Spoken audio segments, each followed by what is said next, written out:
What challenges, if any, have you faced being a male writer in the romance space? That part.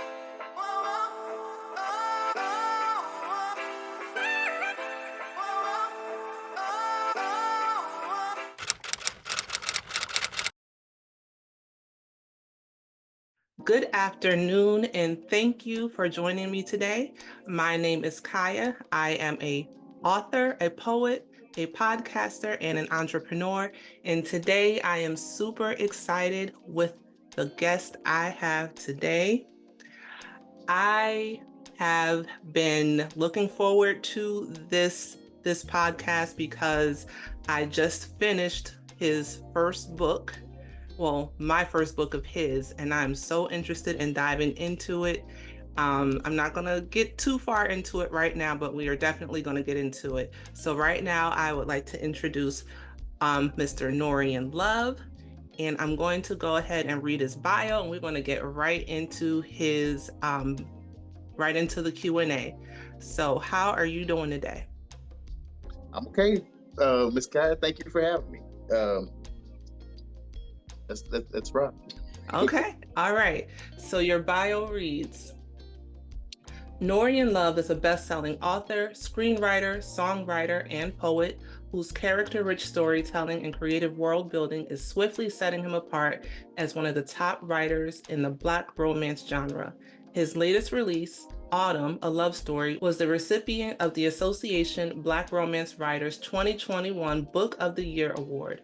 Autumn's complimentary poetic journal, Blue, Love Letters to Fatima, also became a #1 bestseller, giving him the unique distinction of having #1 releases across multiple genres. He was a finalist for the 2021 Black Authors Rock Author of the Year Award, as well as a finalist for the 2022 Romance Slam Jam Best Erotic Romance Emma Award. He is working on completing the highly anticipated Money, Power, and Sex series and is currently serving as head screenwriter for the University of Houston HIV Awareness Campaign. And to learn more about Mr. Norian Love, you can go to norianlove.com or follow him across social media outlets at Norian Love. And I will go ahead and link all of his information in the bio below. Okay. So, I like that Shannon Sharp introduction. You know how like I don't know if you ever seen Club Shay Shay, but when he gives the introduction, it's like all of what you just did. It's like wow. Like I sometimes I hear that I'm like they talking about somebody else. That's crazy. But yeah, that wow. yeah. You're so thorough. You're so Okay. thorough. Okay. All righty. So, the first question I like to ask authors when I have them here is, when did you first fall in love with writing and storytelling? Okay, so this is actually all okay. So I spent a lot of time in analytics. So before I was a creative, but it's almost like a triggered trauma response. I grew up poor, so we needed money. So I started working, right? So it was one of those things where I had a really good corporate career and I forgot that I ever enjoyed anything creative. And the more I do it, the more I start to remember I've always been doing this. You know what I mean? Like this is like me and my best friend, we were talking about it. He was like, man, you were in middle school, you were doing this, and you were this. And I was like, oh yeah, but you block those things out because you when you become an adult, you're just adults. You Right. mean? And so yeah, I like to answer that question um directly and indirectly, as in, I would say maybe 10 years ago, like as far as writing, but truth be told, it's probably always been there because I've always been a storyteller, and I didn't realize that until much later in life where I started realizing, oh man, I was doing this when I was 5 and I was doing this when I was 8 and I was doing, and so I started realizing like, this was for me. So yeah, it's a weird journey sometimes God puts you on to kind of bring you full circle, and so I think that I'm on that loop around realizing, oh yeah, okay, so yeah. But that's your question. I guess that answers both of it. I don't know. Did you read a lot when you were younger? Oh man, I read everything. I Mm. read everything. I was a reader. I was so I say this all the time. My mom was a reader.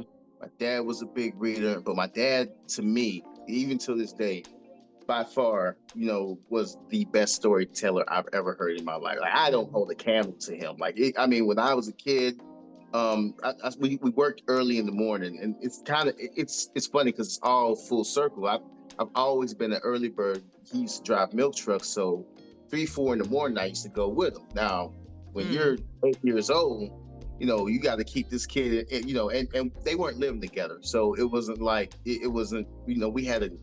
They had a contentious relationship. We were cool, but Mm. he didn't know what to do, so he did what he did, which is starting to tell stories, and I was just hooked. It was just like, Oh. it was one of those things where, and no matter what I've written, I don't think I've ever done any justice to what I believe. Now, again, I'm biased. What I believe that man was able to do when it comes to just storytelling and bringing things back. I mean, he was a master. So yeah. But yeah, to answer your question, um, I read less now because it's kind of hard to write and read. You want to hear Yes. your voice, and so, Yeah. but growing up, I read everything, so yeah. Okay. Okay. When did you know it was time for you to take writing seriously? When I was gonna quit my job. Mm. So, I think, going back into that part of it, I was a financial analyst for a oil and gas company, and I had been doing that for. I had a 20-year corporate career before I quit. But the last 12 of it was in oil analytics, and I hated every day. I Oh, hated yeah. every day of getting up and going to that place and looking at them people and the lunch, and it was eating at my soul, and I was just Yeah. like, I can't do this for the rest of my life. You know what I Right. mean? I just couldn't do. And so one day, um, we, I'll, I'll give you the short version. One day, you know, uh, I was owed some money that I didn't get, and I was talked to a certain way, and I was like, you know what? Since I'm not going to jail, I need to find something else to do with my time, And Mm. so, I walked out of that building, and that was last time I went back to that building. And as a professional, that wasn't something that was ever, Right. um, but it was death by 1,000 cuts. You know Mm. what I mean? So I just knew that, if I stayed any longer, or had I gone back the next day, um, I would now be compromising my integrity. And so I couldn't do that. And so I didn't do that. And Mm. so yeah, so that started this journey. So yeah, So you're a full-time author. yeah. That's a whole. Yeah, yeah. I've been full time for about 8 years. Oh, Yeah, okay. but I write a lot of stuff. I write for people. I write for there's some things you probably read that I've probably written that people don't. I write for me less than I write for other people. So it's been good though. You Yeah. ghostwrite? Oh yeah, absolutely. Oh, Yeah, I really? ghostwrite. I write screenplays. I write. It's a rabbit hole in and of itself. So, yeah, I've been, like I said, it's been 8 years now. I write songs for local artists, and also for my projects. So yeah, we've been blessed, to be able to sustain ourselves, through this time, because, as you know, it's not an easy journey. This is Mm. not it's not something that I would recommend anyone do. If it isn't called within you, I wouldn't. But Right. that's just entrepreneurship, right? Entrepreneurship is one of those things where, um, it's like, I akin it to going to prison, right? Like when people go to prison, they normally, they the biggest, strongest, meanest, toughest person in the prison he's not worried about the physical pain. So the worst thing they can do to him is isolate him, Mm, from everyone else. And when you realize when you become an entrepreneur, isolation is a big part of it. It's the hardest thing about the journey, because like there's so much that you don't necessarily get to share with people. Like, even this is just like two ships passing in the night.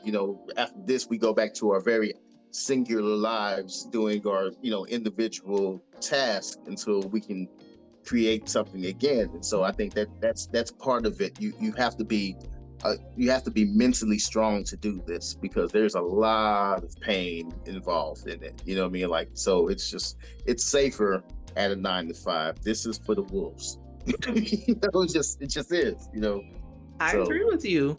I for sure agree with you because I write, and mhm. someone had asked me, when are you gonna, stop working a 9 to 5? I'm like, I'm not. It's just that's just for me. I'm not. I like that stability. I Mhm. like being able to write when I want to write. I don't really want to have that pressure of depending on that because like I said to the person who asked me, I'm like, what if I just don't want to do it no more for whatever reason? Then, but I'm just like, yeah, it's definitely an acquired taste what you're doing. So, I mean, I applaud you because I know it's not easy. Oh, So the yeah, fact that you've been able to maintain, for as long as you have is commendable because like you said, it's not for the weak. It really yeah. is. It really is. So what encourages you aside from this is your job essentially, but what encourages you creatively to keep pushing forward with Um, all of your writing ventures?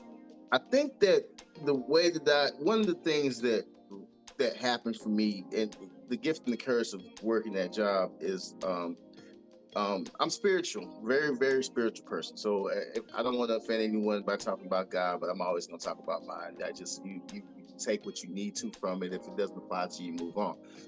But for me, I think that you know I had an opportunity. I had a technology company when I was much younger, and it was an entrepreneurial venture then, and I worked for a company called Enron. Enron went bankrupt, and then after the bankruptcy, I got a lot of the clients from there, and I was doing great. And then, in fact, the firm that I went to was one of my clients. They were just like, "Hey, your bill rate's insane. We just want to hire you. And we'll." So you don't have to, so because otherwise we can't continue to afford you. Now I Mm, was making great money at that point in time on my own, but at this point in time I'm 23, 24, and I'm mm, terrified. And I'm thinking to myself, stability, stability, stability. And so I jumped at it. you mm, know and that was the lesson. It was mm, because that was hard. Like I said, the next 12 years was punishment. In the mm, sense of not being obedience for the freedom the first time that I had it, right? And mm, so, and come full circle, it was like I get it now. You know what I mean? And so that's one piece of a larger puzzle, which is what I'm learning is that, like, you're here to do what you're here to do, you know, and you're here to leave behind what God assigned you to leave behind. And so that's the assignment. It's like, I don't have to worry, birds don't have to worry about food, neither do fish need to worry about, we're all here to do what we're supposed to do. So I don't necessarily worry about any of the things other than leaving what's inside of me here. And I think that's kind of and really the challenge of um overcoming it. It's not even uh people like to throw around the term legacy, if you will.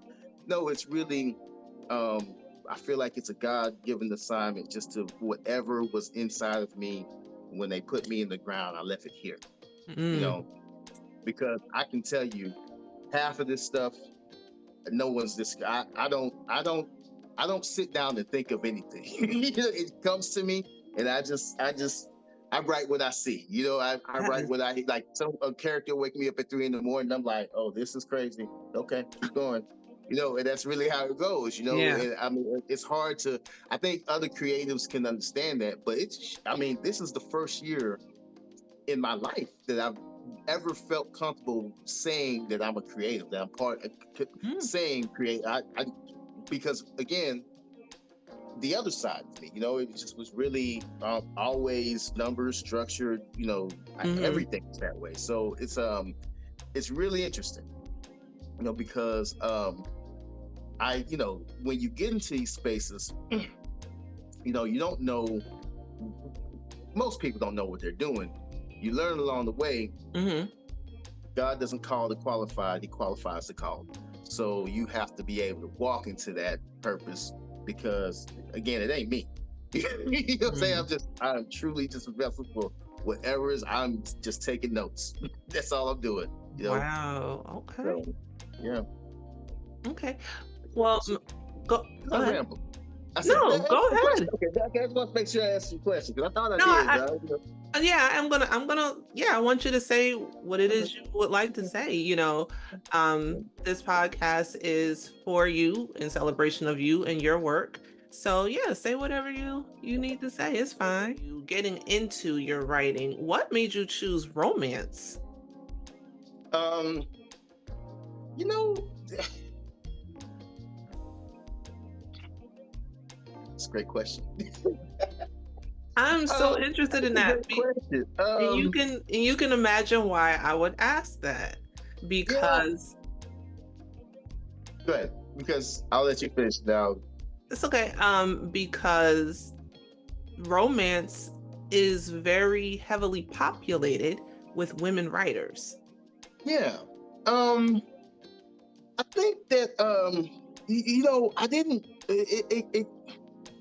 Again, I didn't choose it. It chose me, if that makes sense. You know what I mean? This is these stories are. I feel like, at least from my purview, when I'm writing a story, I want to shed light on Black love in the sense that, like, doesn't have to follow the usual tropes. And this is no knock or ding on anyone Mhm. doing anything. This is just like the way I see it is that, like, you know, we you're right. We hear a lot of love from the purview of, you know, one gender, but it's very uncommon to hear it from the man's point of view, like Mhm. and how to structure, you know, the characters and having the empathy that you need to really build the worlds and have that sensitive nature that I think is very prevalent in men, but just masked under a lot of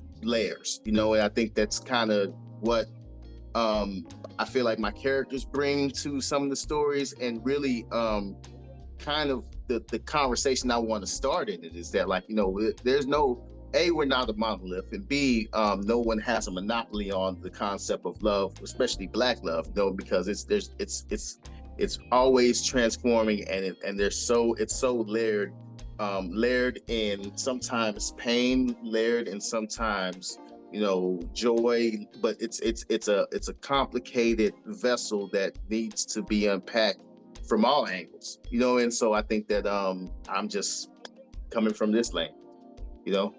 Yeah, but it had to have been something in you that said romance, not crime, not thriller, not something in you said romance. I'm just Well, curious. you know, okay, so I'll tell you how it started.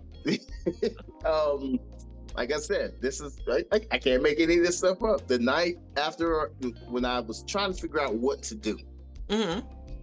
um I I this story was just in my head, Mm. and I said, well, let me write. You know, now mind you, at this point in time, I'm just getting this thought out of my head. So I write this chapter. Okay, cool. And then maybe about an hour later, I go back. By the time the sun comes up, this is about 3 in the morning, which is my usual wake up time to do anything. So about you know about 7, sun's coming up. I've written 5 chapters, right? But what I Mm. didn't realize that was the first 5 chapters of the first book. At that point in time, I took it to a friend and I was like, "Hey, man, what do you think about this?" And they loved it, and it was you need to keep going with that. So that's what I did. Okay. And then from there it was just like, truth be told, truth be told, I've never the first thing I've ever written, I'm still working towards that. Because what happened was I take that back. I wrote the last chapter of a book I haven't written yet. And I was like, well, how did we get here? And Mm. so now everything has been getting to that. And so that's kind of how that, it wasn't even, it was just, I can't say, Okay. I, I am. All No. right. I'm not gonna press you on that. I'm not gonna press you. Was Um, that the thing? Because if not, I mean, that's the answer. no, you I think, you just tell me that it was something that was in you, and that's how it yeah, came but out. I've been I will say this, like, before, like, again, we were talking about, like, so that's the novels, but before that, I was always a poet. Always written poet. I used to Ah, write all my girlfriend's poetry when I was in middle school. Like, okay. middle school, high school. It was It's always, it's coming together. yeah. So I've always It's had coming. that You've side always inside of had it. me. Got Yeah, it. I I've got always, it. yeah. So that's kind of where that came from, I guess, if you will. If there's a crux to it. I've always, yeah, just, I mean, I can't Yeah, think you've of, always been okay. I get yeah. you.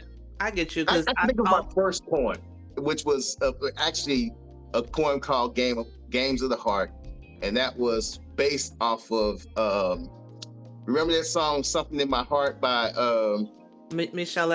yeah. I Mm, remember I was in sixth grade, and that's probably the first thing I remember writing. You know what I mean? mm-hmm. And I remember it to this day. It was like, and so that was always, so it's always been there. Okay. So. That makes sense. I started off in poetry as well. Mhm. Um, I have so many love poems. It's ridiculous. It's ridiculous. So that makes sense. And when I was in middle school, I used to charge boys $5 to write to write poems. I used to charge them. Once people realized you could do that, I'm like, wait a minute, I can make a little money off of this. So I was charging $5 a poem. They'd My come to best friend me. will tell you that right now. He was Yeah, like, "Man, you know all my stuff." I was like, "Yeah," but again, it was just in me. yeah, it is. But to When that you say point, it, that's what I forgot. I forgot all of that.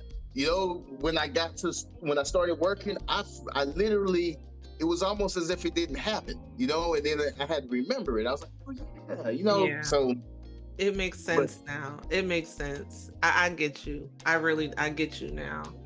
Um, so what do you feel makes a great or an engaging romance story between characters? um, mm, man, that's a good question. That's a great question. I think it is, well, I mean, there's so many things, right? But what I enjoy unpacking is, you know, you have two people who come from just wildly, sometimes similar, sometimes wildly different backgrounds. Love is a I think it's one of those things that it's a language in and of itself. And so we spend our time trying to figure out what that means. And it means different things to different people. Like the love that you have for your parents is different from the love that you have for a person, and the love you have for this person may not be the same love you have for that person, and Mhm. there's all these different intricacies when it comes to it. And I think it's just really, I don't know if there's a good answer to that, more so just being able to share that dialogue and have other people say, well, what do you identify in it? Because me telling you, hey, it should look like this, well, you had a totally different journey. You know what I mean? And so Right. you may not be able to identify with this at this moment. Maybe time hasn't caught Mm, up to you. maybe, you know what I mean? Because there's certain things too, and that's it. It's different things in different phases of life, Right. too. And so it's just like I like talking about all of it, because it's really curious. People say, well, I'll give my life for you, and it's like, well, then why did this end this way and go you know what I Right. mean? Like, Yeah. so there's all those interesting things to talk about in it. But to go to the cusp of it, I think that you know what I'm learning is trust your spirit in your journey with the soul ties and the connections that you have. Those things, whatever you feel, because there's so many emotions that don't have you can't necessarily, they don't we put labels on the big ones, anger and hate and love, even love, you know what I mean? But then there's all these little micro, things that are happening inside of people that we can't really describe. But the combination of I can't stand your ass, and I do care deeply about you. And say, excuse my language, but you know what I mean? Like, you have these combinations of things that's another emotion. You know what I mean? And certain people bring out certain things in you, and just depending on where you are, and humans have gotten lazy where they're not going to spend any more time labeling the new emotions, so we just kind of put them in these buckets. But we're feeling these other things that aren't necessarily labeled, right? So that's part of the conversation too. It's just like, what is that? You mean? So it takes more words to kind of express some of these things, because it's, love isn't adequate enough, or, jealousy isn't adequate enough, or, their resentment, or, joy, or, and it's they're all moving targets, but it's how do you capture that moment when it's going. So that's kind of what I find fun in having the conversation about love, so. Okay. I may be jumping ahead a little bit, because I'm definitely going to get into your book, the first book. But what did you foresee happening with your book when it was done and you put it out into the world? What did you foresee happening? I think every author thinks at first, it's like, I wrote this book and now I'm sitting on Oprah's couch. Like, here we are. Where's Oprah? But I think that's what's beautiful about it, man. Like, you sit there and you wrote this story and no one knows it exists. Now what do you do? Now what do you do, right? To me, that's the hard part. To me, that's the hard part. Because you have to now figure that out. Like, if you really love, we're talking about love. This is another form of love. If you really love this thing, now what do you do to get this in other people's hands so they can feel the way that you feel about it, right? And that's a really interesting conversation, because you're buried under layers of imposter syndrome and doubt and all these other things that, well, maybe it's not as good as I think. Oh, this is hard, or not realizing that, like, it's just another story that can be told depending on how bad you want people to hear it. And that's all that it boils down to. People want to hear a good story, and if you can tell a good story, they're willing to listen. That's the rudimentary cause point to it. You know what I mean? And it's just like, we are high level thinking selves, especially someone who has strong convictions. You can easily talk yourself into a delusion or out of your success. You know what I mean? Because you can put so much doubt into your own way that you don't take the risk. You know what I'm saying?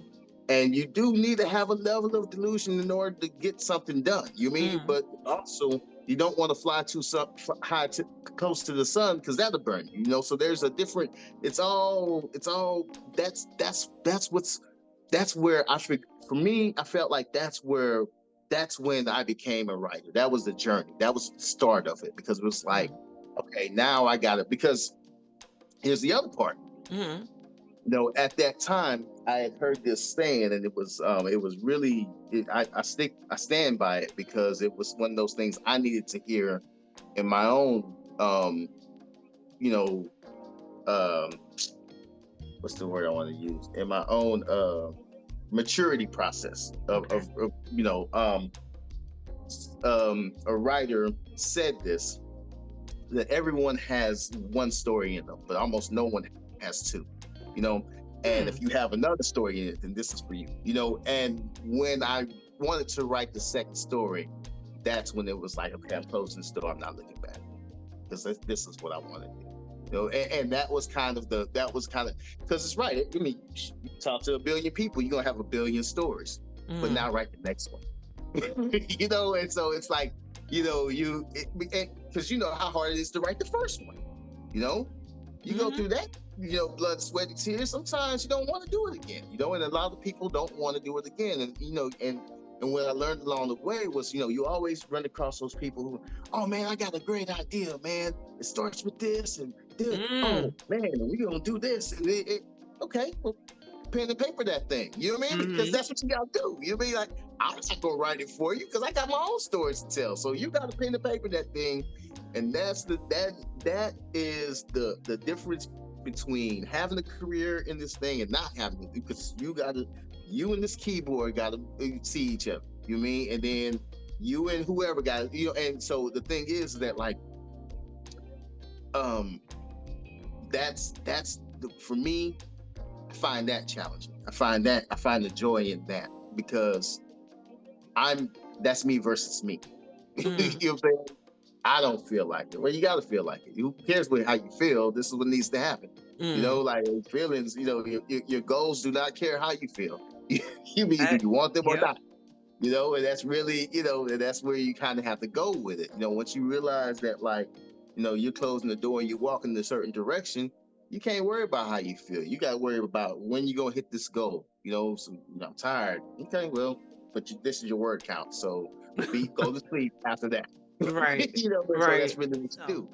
the next question I have for you is, what challenges, if any, have you faced being a male writer in the romance space? That part. um, it's interesting. I think that I tend to uh readers are savvy, and so I don't necessarily. When I first started this, I did not really consider gender. It wasn't a Mm. thing. Again, because like you said, like, this is me, and so I didn't think of it like, I need to go write, crime. I need to go write, this is what I want to write. You know what I mean? And so I did not recognize that I'd be um Rudolph, like Mm. in the reindeer games. You know what I mean? And I don't even see it like that even now, to a degree. But it is. I mean, the truth of the matter is, it's a heavily dominated. There aren't nearly enough men in this space, and I think that's a. I don't know how to feel about that. Mm. In the sense that I do believe men have deeper feelings that they can articulate, Yeah. that uh, that aren't being articulated. But I also recognize that, like, you know there's a there is a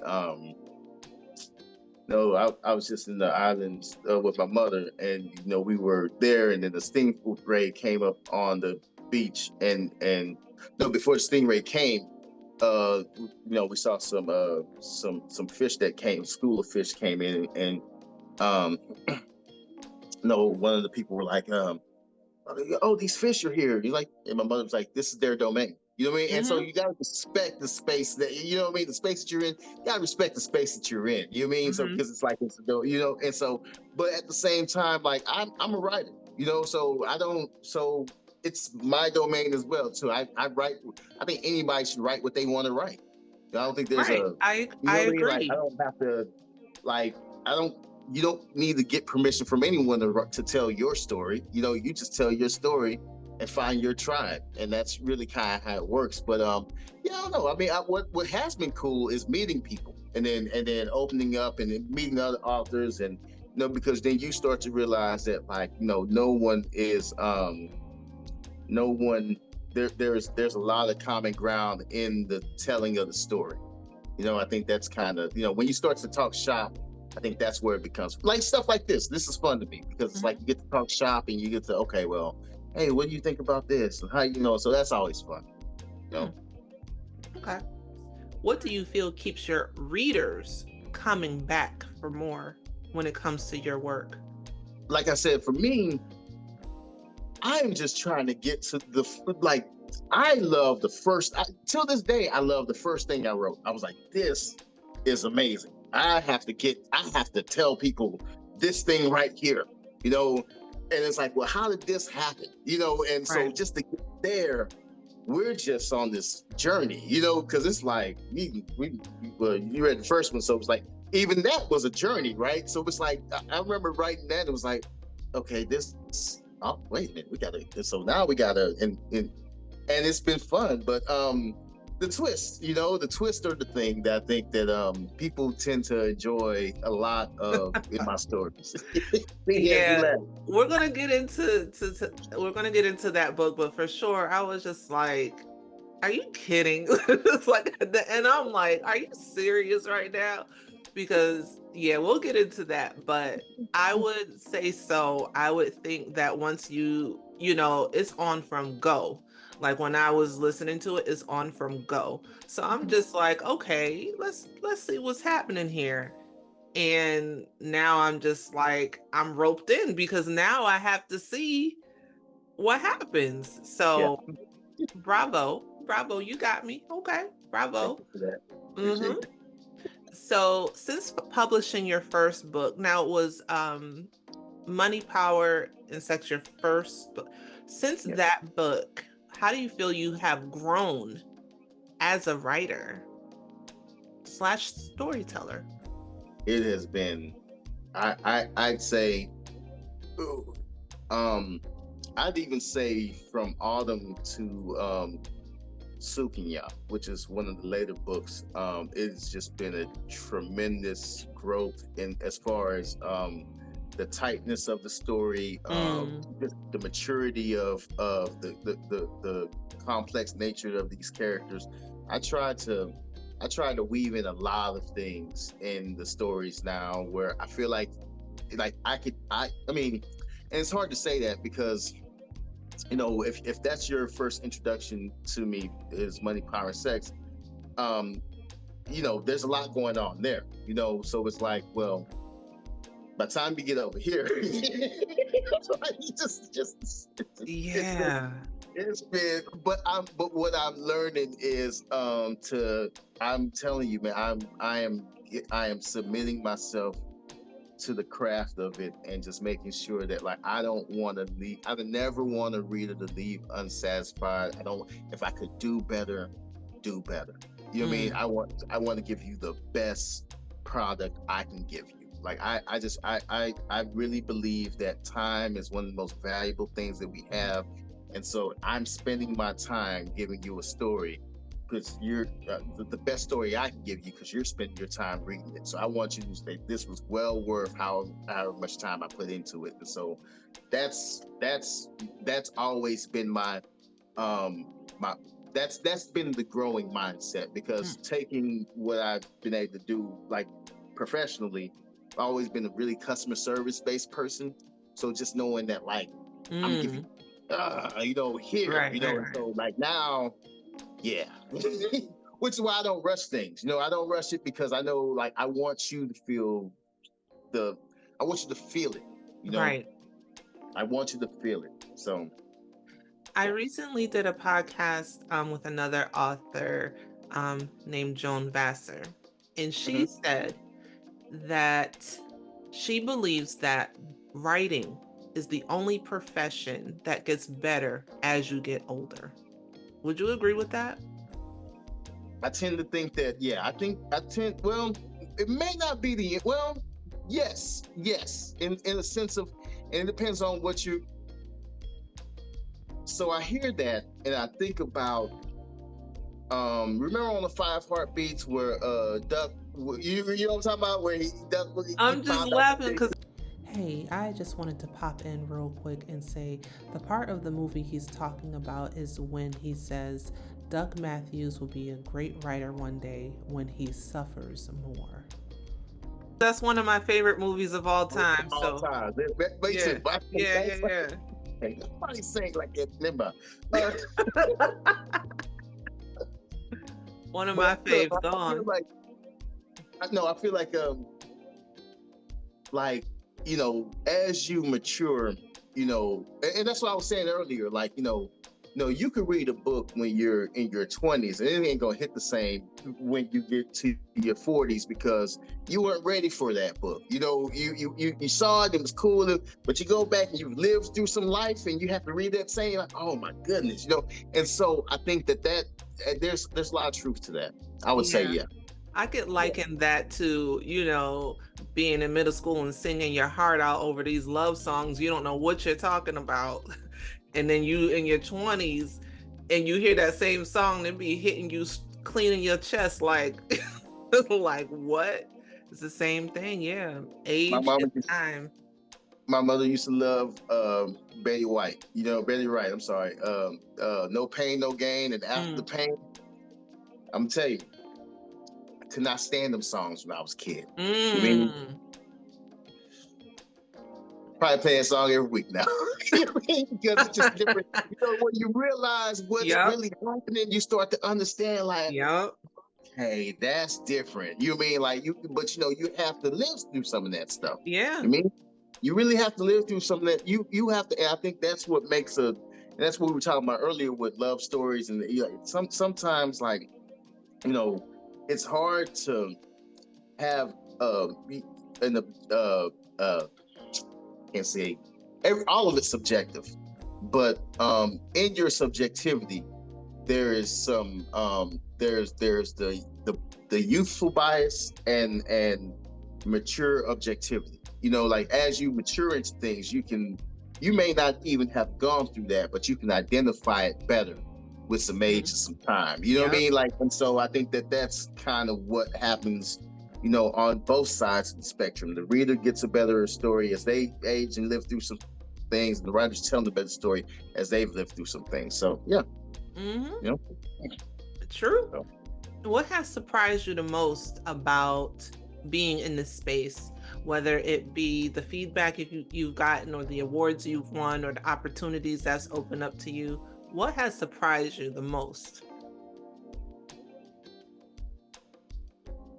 I guess I'm still in the space. Like, I think that's kind of surprising. It's you don't know. You never know. You never know. And then, like, but as you start to grow, you start to realize, like, what this is and how it's becoming, and I think that after a while, you don't you you I'll put it to you like this. I'm always writing for the next person, to pick up the book. Like, they don't, you don't have to be a fan today, or a reader today, like you most recently, you know what I mean? I wrote that book, God knows how long ago, you know what I mean? And so Yeah. it's like you want to make sure that you have something that can hold up to whenever Timeless. they pick it up, that Timeless. you're Yes. writing, that they can identify with that story. And so I think that Yep. that's really that's really it's surprising that the stories do hold up through that time. It's like, oh Mhm. wow, they still like that. That's cool.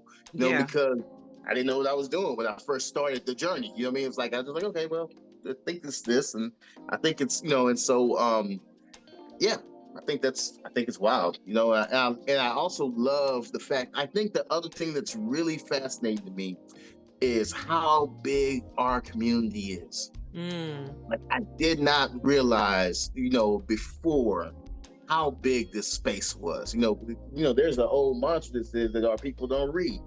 That is the lie from the pit of hell. Like, we read everything.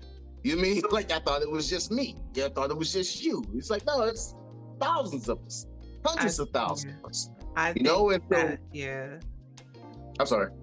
Oh no, I was just saying I think that's one of the things that surprised me as well, was how big the space was. It's so much. Go ahead. Sorry.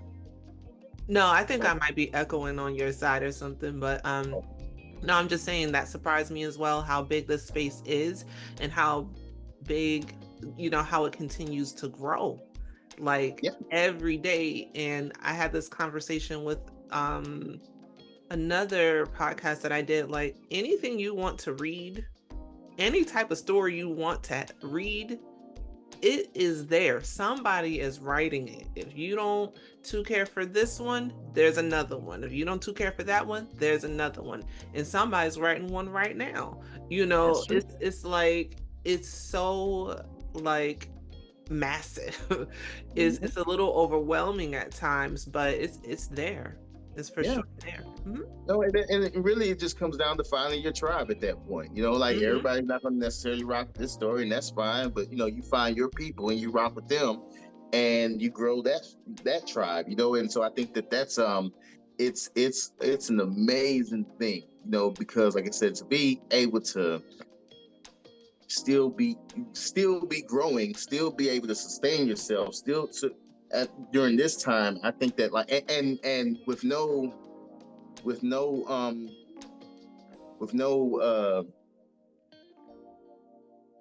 signs of slowing down. I'm not talking about me. I'm just talking about the entire culture, right? There's a book culture here that I think is just going to thrive forever, honestly, because people are always going to want to hear good stories. But like in this particular space, with the advent of technology and some of the things that are helping us, commune better, it's a what a time to be alive, man. Like as the song goes, because I think that like you look at this 20 years ago, people couldn't have had these careers. They had to go to the big five, and they had to do this, and they had to do that. And now you can make a fortune and sit at your computer and not have to worry about anything else but catering to the people who rock with you. You know what I mean? And I think that's really, really, really awesome that like people support good stories that way. I think that's and really how much it's evolving, because when I first started, the cold, and KDP and Kindle and Amazon still, never gonna attack them, but like the fact that like, there are other things that are growing outside of that where people are taking full. The first publishing that deal I had was horrible. I can just say that because I'm out of that contract, and it was just like, and that was before I went independent. That was before when the poetry books, right? And so. In your mind, you think to yourself, oh, this is the way that it is, and the reality of it is like, and then, well, hold on, let's go further. No, I'll take it a step further. So then you get to the Amazon side of it, and you think, oh, wow, it's open. Wow, look at this great, and then you realize, man, I can do all of this, and that's a different animal.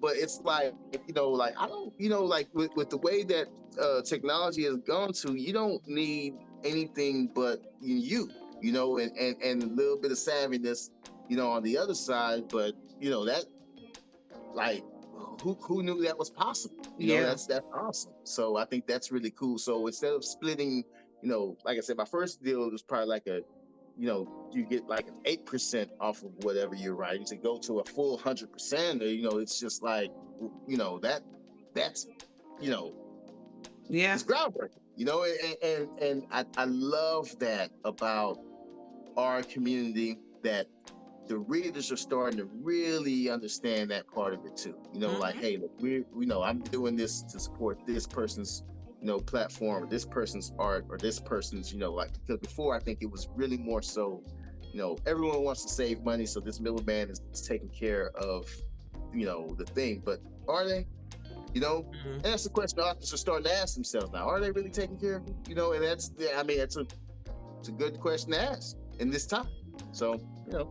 Are you indie?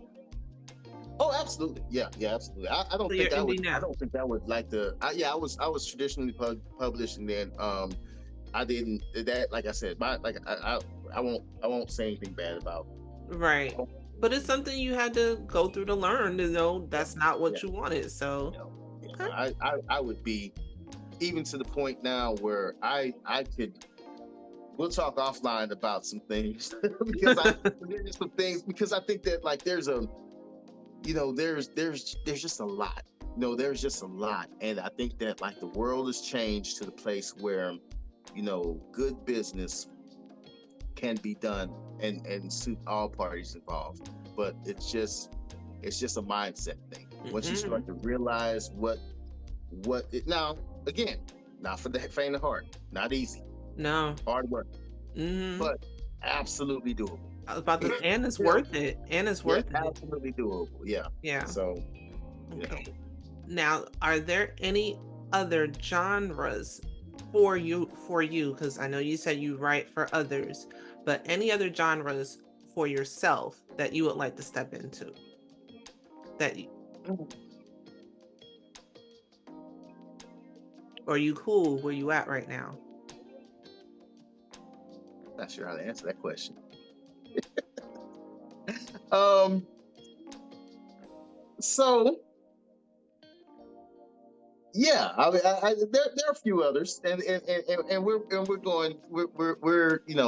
we're doing some stuff. We've already done some stuff.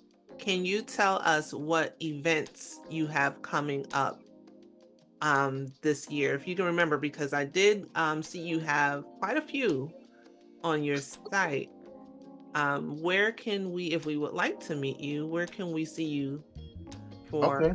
in 2024? Um, so I'll be at Indie Love in about a couple of weeks in Atlanta, Mm, and then after that, I think we're going to One Love reunion. And then I'm going to forget somebody, and I don't want to do that. So that's going to be, but I know One Love. We got Books in Love and in Pasadena, hmm.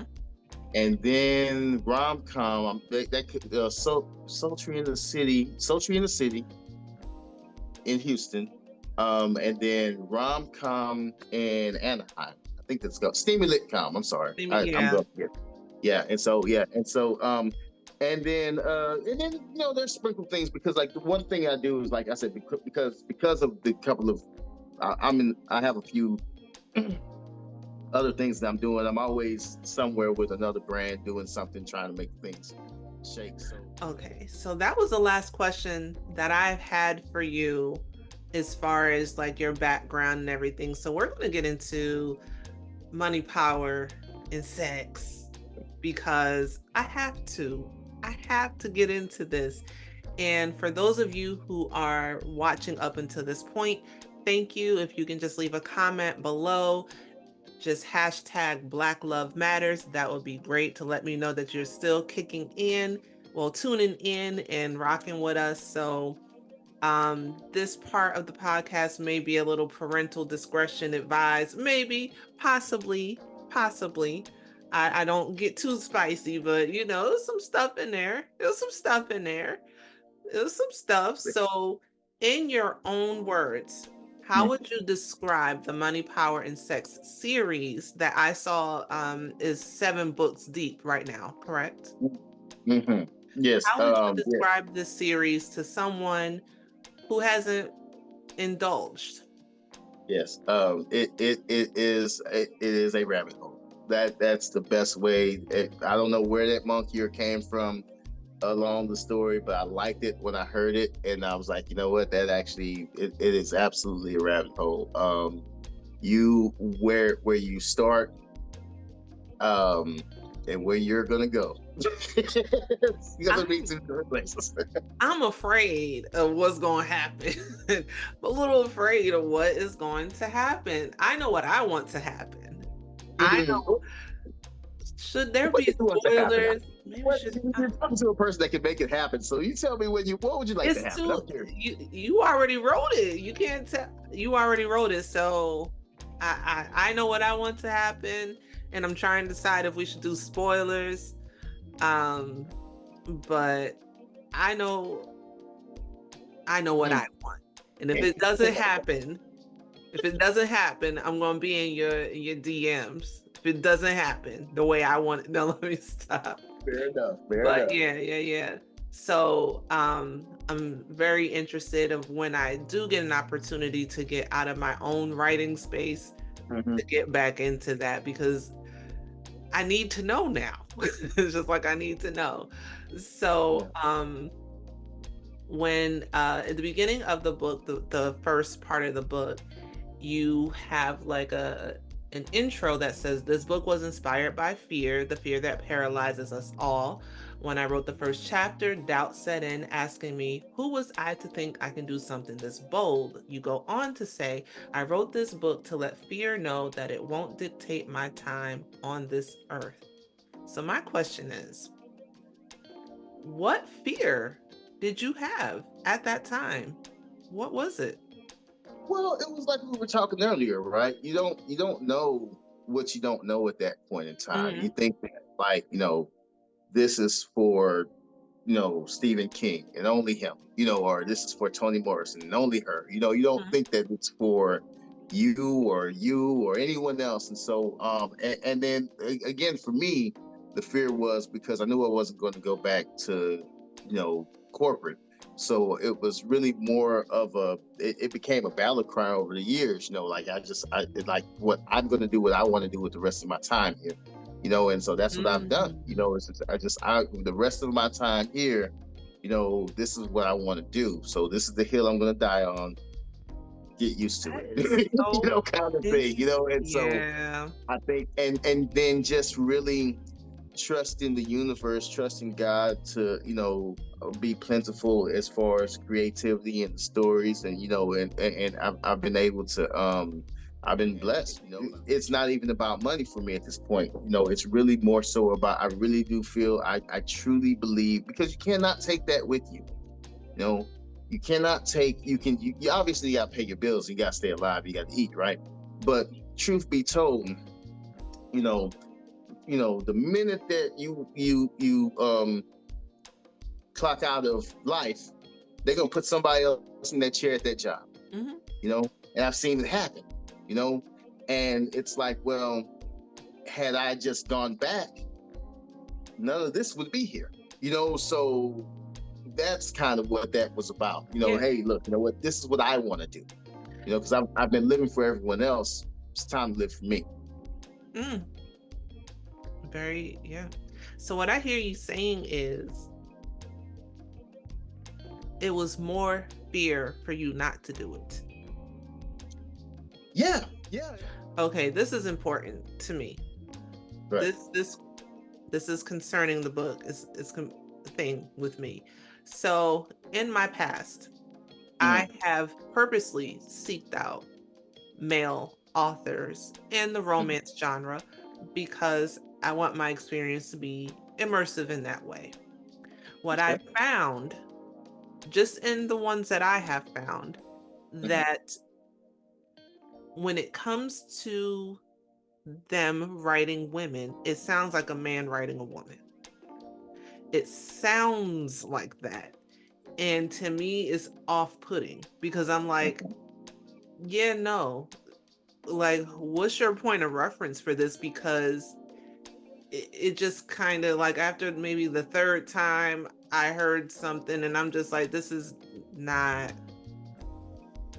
how women would naturally respond, behave, dress, what they would say, nothing. What I found in your book is that the women are authentic down to the details of the hair, the scent, the label on the clothes, like everything was like, I felt it was authentic. To me, it didn't sound like a male writer writing romance, writing a woman. It didn't sound like that. It didn't sound like a guessing game. It sounded like it could have been either or who wrote it. My question is, how did you pull that magic? No, it's not magic, but how did you how were you able to do that? Because that's a point of contention with me when it comes to writing. And even, I'll say this, and even when it comes to women writers writing men, that's a like it if it sounds like a woman just guessing what a man would say, how he would react, that is it's like a pet peeve of mine, because I've heard it on both sides, and I'm just like, obviously I'm not a man, but I know man ain't gonna respond that way. So how did you get that authentic voice with for your women characters? I think it's just, again, the and I think that's for me where what we were talking about earlier, as far as like,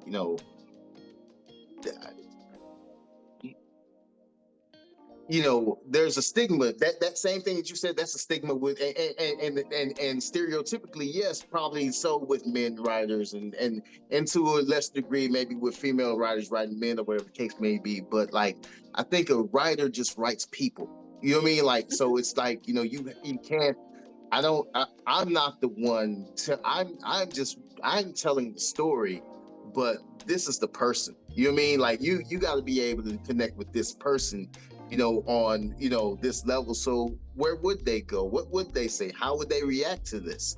And I don't know, like, it's so wildly interesting that you say that, because it goes right back to the growth, right? Because now, where we are now, like with some of these other characters, I would love to hear your thoughts on, I can't even say the names, but I would love to hear your, because I think that, like, I kid you not, they come to me. I don't think I write, I don't describe, I literally see it, and I just write what I see, and It's that's kind of so intuitive when it comes to women, at least. It's not something that comes naturally. I wouldn't think, I guess it does come naturally, but it's very noticeable that when I'm listening to these women characters, I'm like, I am relating to these characters, and I'm not thinking, oh, a man just wrote that. I'm not thinking that. And that's not how I go into a book. I don't go into it that way, but sometimes the writing seep out. it exposes it. So it's just like, I just think that, well, instead of me questioning you, let me just commend you, because I just feel like you do a really good job with that. And my curiosity, I just wanted to know how you, like, what type of references did you have, or do you have when you're doing that? But if that's what comes naturally to you, then I commend you, because I feel like that truly is a gift. Because what feedback do you normally get from this book? And I will start, I've already said a lot about it, but I will start by saying I think I'm a little bit toxic, because I like Donovan from the cab ride. From the cab ride till the point where he was getting ready to snap at the end. There was no point in the story that I did not like him. There was no point. And I was like, I think I might have a problem. Now, don't get me wrong. I like Lucas. I liked all the characters. Don't get me wrong. But that Donovan. Yeah. I get that. I get a lot of people like Donovan. I love man, I just, again, like it's so cool to see like where everybody is now. Like I like, because again, for me, a big part of it has just been, okay, I want to hear from this person. Like I'm waiting to. Sometimes I can't make this part of it up. It's hard to. I don't force it. I really wait to hear on people. So like we're talking about in particular with this. Will really what happened with Lucas, right? So it's like a lot of everything that happened in between was really okay. What's going on with this guy? But other people were saying doing this thing. So it's just like.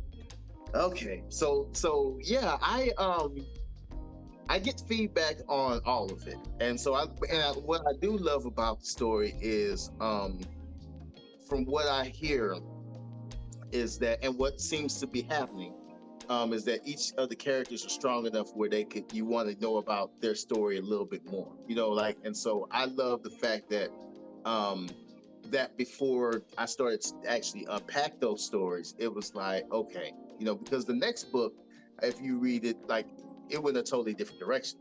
We just start, I don't know if you have, it was like, okay, well, and this was with, characters that were at the time when I was writing them. Um, I had no idea how they were the most irrelevant people in the story. In fact, and then as the next book developed, I was like, holy cow! Like this is a part of it. If I'm being honest with you, I'm excited to see what happens with him. So I want to know. I want to know. Hey, so what you gonna do? I get you. I understand. I understand where you're coming from. And I think that's like a writer's thing where it's like they're people to you. They talk to you, you grow with them. You're like, that's stupid, but you gonna do that anyway. Like, I get it. I get it. Yep. That's it. Um, let me talk about Lucas. Mhm. Mr. Lucas from Jump, Too Good to Be True. Who is this man? Where does man come from? Where does man come from? Too good to be true.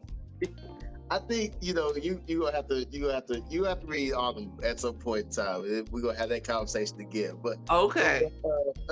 but I think Lucas, it's we were talking about love earlier, right? Like, you know, you know, what happens when someone is raised and has been loved every day of their life?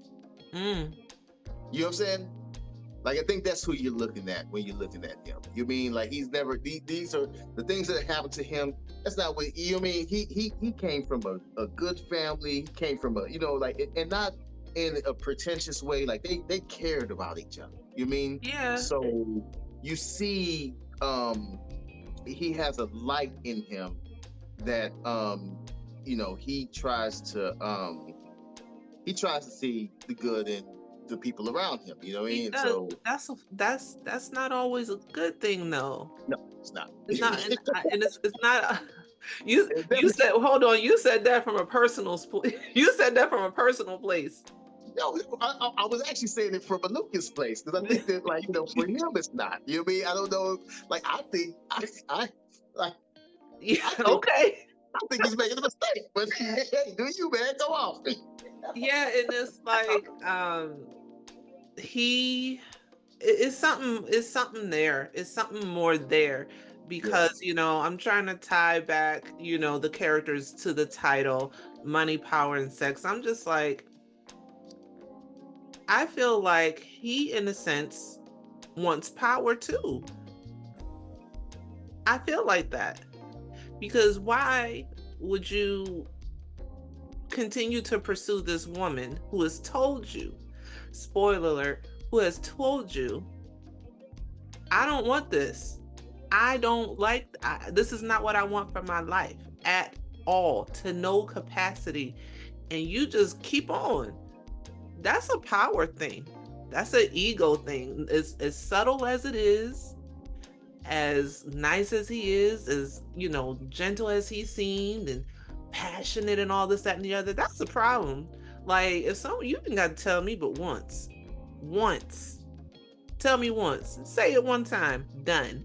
Okay, so it's just like, to me, he wanted power as well. He wanted the power to know that he could take this woman who said A, B, and C and pretty much get what he wanted down to the very end. Down to the very end. So he started off like this, this unicorn of a man at the end. I'm like, nah, it's something else with him. You am I on the right path or something?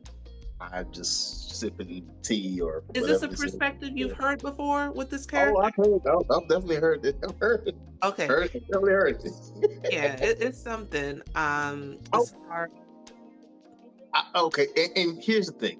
It's like, it's like there's so much that happens, right? So there's a lot of things, I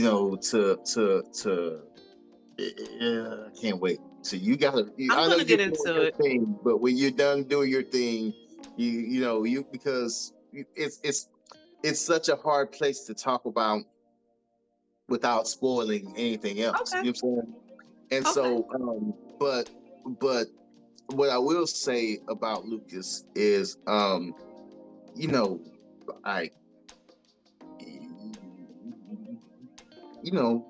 he's an adult. You know what I mean? He's out here. He's out here. It's all. It's all out there. Well, let me ask you this: Are the rest of the books coming to audio? Yes. In fact, I have been toying. See, so going back to the business side of things, just like, I like to. What I want to do and what I believe is possible is, you want to give really talented and really capable people an opportunity to be themselves.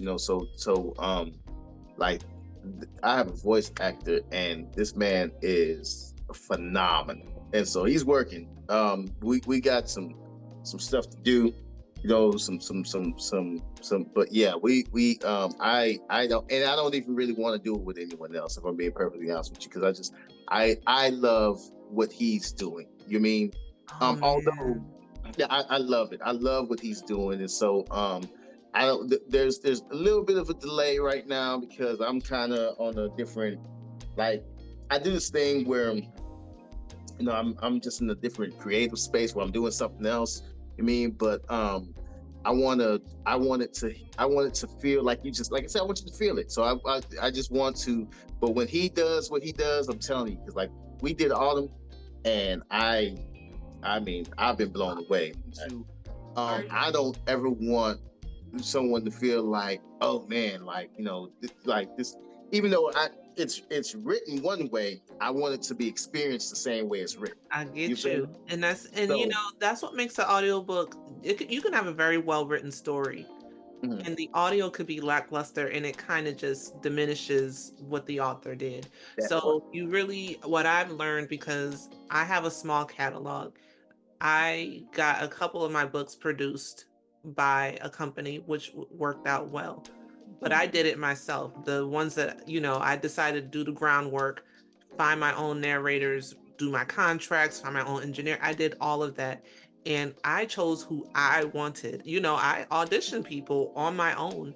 And I see the difference that having quality narration makes in how well your book does, how people respond to it, all of that. So the last question I have, we done been all around the world and back. This was gonna be a conversation. I told you I can ramble, and so here we are. Almost 2 hours into it. It is. Yeah. Okay. But I'm enjoying it because I like talking. You're an awesome person. So this is really been fun. You know how you meet people, and sometimes you just like, even at the beginning of this, towards the end of this, it's like I know you. You know what I'm saying? It's like you already feel like, oh yeah, man. But go ahead. I'm sorry. Last question. The last question I have is the series complete? Or is there more coming? It's not. There's a lot. Well, I'm working on that because there's a lot of questions to be answered, and yeah. Okay, so you got more coming. Okay. A lot of questions to be answered. So you're gonna get some answers along the way, but you're gonna get more questions and answers. But I think that the reason it has it's kind of been one of these things where all roads kind of lead to Houston, and like you want to build these characters up so you know who they are. So when you start answering questions, it's just questions. It's just boom, boom, boom, boom, boom, and what's coming out right now is that. So it's really just like I'm not. You ain't gotta meet nobody. You ain't gotta. We just telling story, and it is crazy. I'll tell you that right now. It's definitely crazy. So buckle up. I'm gonna be ready, and I'll be really excited for the audio. Audio is my primary way that I consume books these days, so I'm really, really excited for that. So I'm glad that they are coming to audio. It will be. Should be fun. Alrighty. So that was the last question I had for you as far as your series. And again, to all who are watching, the information will be linked down in the description box.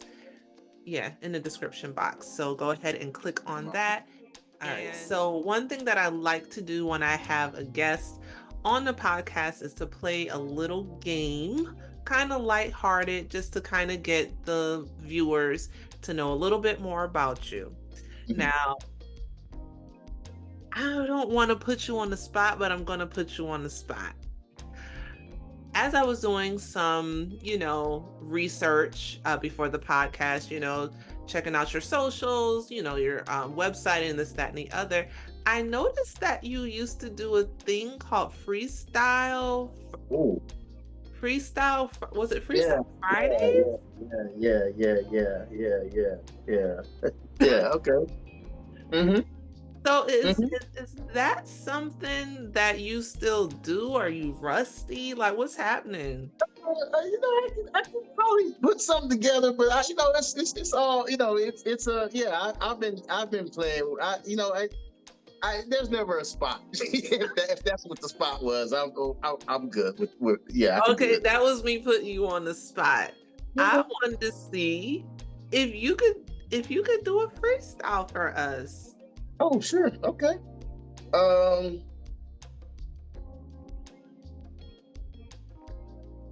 that. I'm going to challenge you to post one on your page and shout me out that I challenged you to it. How about that? That's a bet. That's a bet. I'm gonna do that.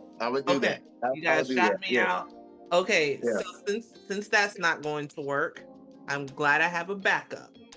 Here we go. So I have a game that I like to play called Urban Trivia. Mm-hmm.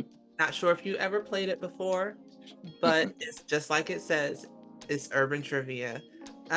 So I like to challenge people just to get to 5 points. They're easy questions. They're not too hard. They're very, very light. So I've been shuffling them, and I've never played the game. I played with people on the podcast, and some 5 points. I just gotta get to 5. So just is that 1 point per answer, or how's 1 point per answer? There's multiple choice. It's all urban trivia. I think the questions are pretty easy. Okay, we're gonna find out. Okay. First question. Mm-hmm. On the movie Friday, who saw Craig hugged up with some tramp? Was it A, Joy's brother-in-law's baby cousin Tracy? Is it B, Joy's cousin Tracy? I guess this is hard. Is it C, Joy's sister-in-law baby cousin Tracy? Or D, Joy's mama Tracy? I think that one's hard. I would say it was C, but I could be wrong. It's right. It is right. It is Joy's sister-in-law baby cousin. Okay. Right.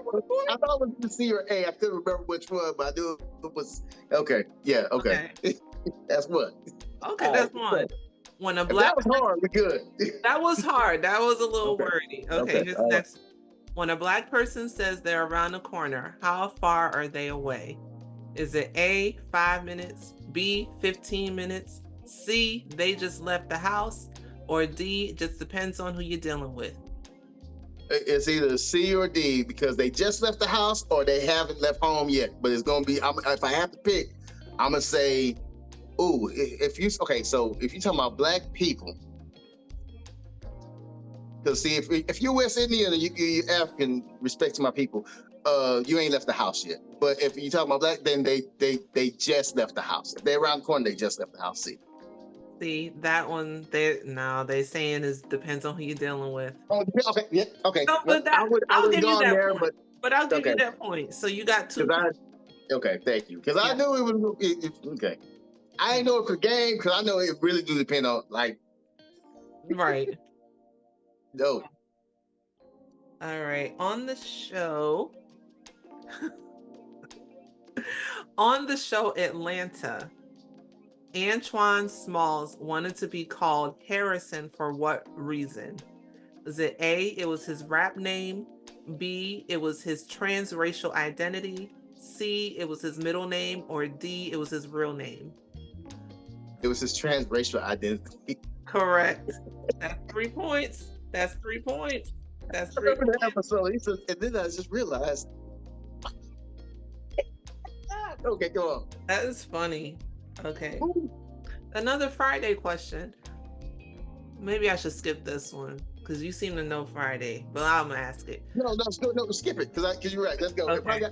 Let's do it. I want to mix it up, so let's do it. Yeah, let's go. Okay. Lonnie Jackson, a black inventor, invented which classic childhood toy? Is it A, the Super Soaker, B, Nerf guns, C, Etch-a-Sketch, or D, Hot Wheels? A, Super Soaker. Correct. That's 4 points. One more. I don't even know what this means. I'm gonna ask you this just because I want you to say the answer. Mm-hmm. Okay, last question. According to Tommy on the show Martin, what does GTD stand for?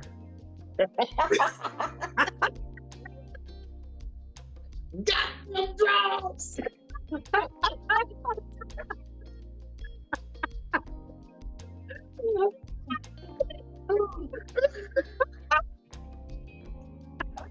You are crazy. That did not disappoint. That was good. That was your 5th point. That's cool. Right. That's cool. I like that. I got to get that cards. That sounds like a good game night.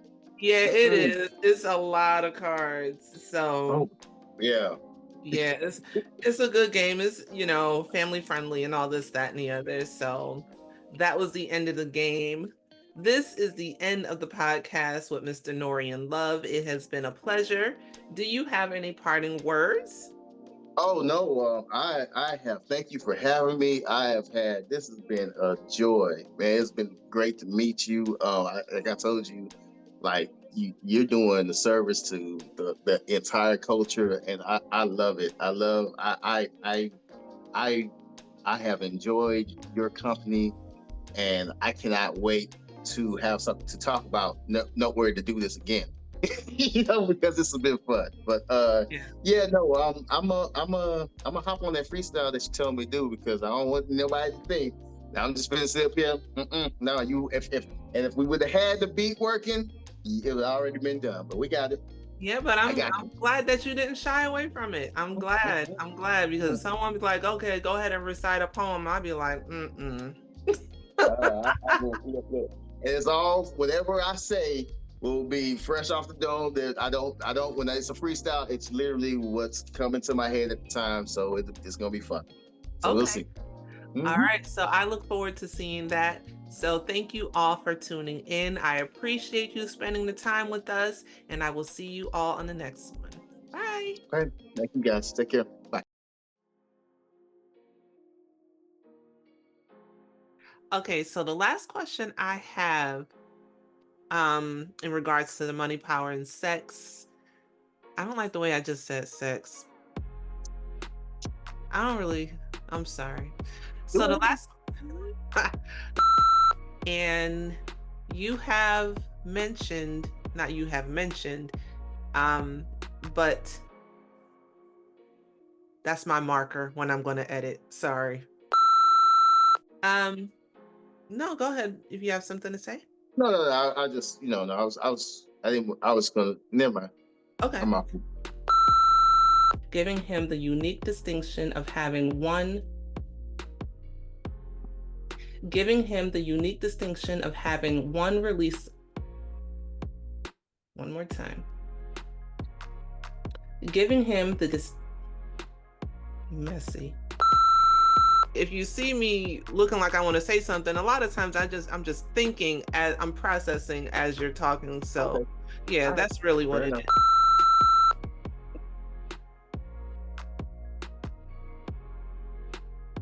And for nothing, it's my teeth. Can you tell us? I have a cat. No worries. I'm sorry. She's waking up.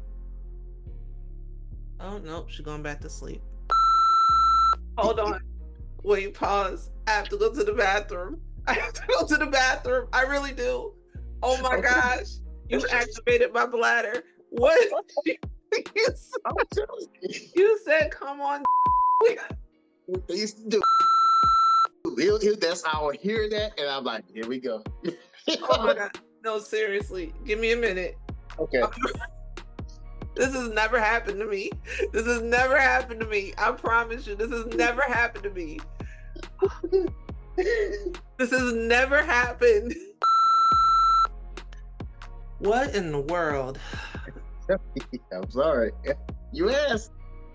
You know, I'm the type of person that I will think about that while I'm trying to go to sleep and I will bust out laughing.